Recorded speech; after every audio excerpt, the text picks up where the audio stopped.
ಇವತ್ತು ಬೆಳಿಗ್ಗೆನೇ ಎದ್ದು ತುಮಕೂರಿಗೆ ಹೋದೆ. ಸ್ಕಿನ್ ಸ್ವಲ್ಪ ಅಲರ್ಜಿ ಆಗಿತ್ತು. ತುಮಕೂರಲ್ಲಿ ಚೆನ್ನಾಗಿ ನೋಡ್ತಾರೆ ಅಂತ ಹೇಳಿದರು. ಹಾಗಾಗಿ ತುಮಕೂರು ಬಸ್ ಸ್ಟಾಪಿಗೆ ಹೋಗಿ ಅಲ್ಲಿಂದ ಸವಿತಾ ಸ್ಕಿನ್ ಕೇರ್ ಅಂತ ಅಲ್ಲಿ ಹಾಸ್ಪಿಟ್ಲಿದೆ. ಅಲ್ಲಿ ಡಾಕ್ಟ್ರನ್ನ ಕನ್ಸಲ್ಟ್ ಮಾಡೋದಕ್ಕೆ 500 ರೂಪಾಯಿ ಫೀಸ್ ಅಂದರು. ತೊಗೊಂಡು ಡಾಕ್ಟ್ರ್ ಹತ್ರ ಚೆಕ್ ಮಾಡಿಸ್ಕೊಂಡು ನಾನು ನಮ್ಮಮ್ಮ ಸೀದಾ ಬಸ್ ಹತ್ತಿದ್ವಿ. ಎಲ್ಲಿಗೆ ಅಂತೀರಾ? ಕ್ಯಾತ್ಸಂದ್ರಕ್ಕೆ. ಹೊಟ್ಟೆ ಹಸಿತಾಯಿತ್ತು. ಸಿದ್ಧಗಂಗೆ ಮಠಕ್ಕೆ ಹೋಗೋಣ ಅಂತ ಹೇಳಿ ಮಠಕ್ಕೆ ಹೋಗೋಣ ಅಂತೇಳಿ ನಾನು ನಮ್ಮಮ್ಮ ಬಸ್ ಸ್ಟಾಪಲ್ಲಿ ಇಟ್ಕೊಂಡು ಹೋಗ್ಬೇಕಾದ್ರೆ ದೇವಸ್ಥಾನ ಕಾಣಿಸ್ತು. ಶನಿಮಾತ್ಮನ ದೇವಸ್ಥಾನ ಪೂಜೆ ಮಾಡ್ತಿದ್ರು. ಕೈ ಮುಕ್ಕೊಂಡು ಹಂಗೆ ದೇವರಿಗೆ ಬೇಡ್ಕೊಂಡು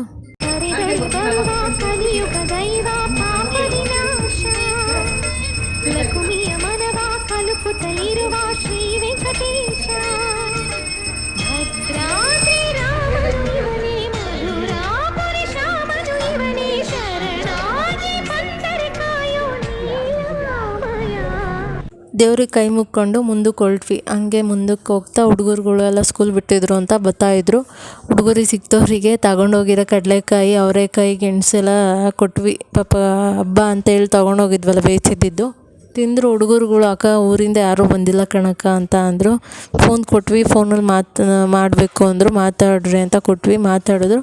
ಆಮೇಲೆ ಹಂಗೆ ಮುಂದಕ್ಕೆ ಹೋಗ್ತಾ ಸ್ವಾಮೀಜಿದು ಇದೇ ಬುಧವಾರ ಅವ್ರದ್ದು 7ನೇ ವರ್ಷದ ಪುಣ್ಯ ಸ್ಮರಣೆ ಇದೆಯಂತೆ. ಹಾಗಾಗಿ ಬೋರ್ಡ್ ಹಾಕಿದ್ರು. ಬನ್ನಿ ಅಂತ ನಮಗೂ ಕಾರ್ಡ್ ಕೊಟ್ಟರು.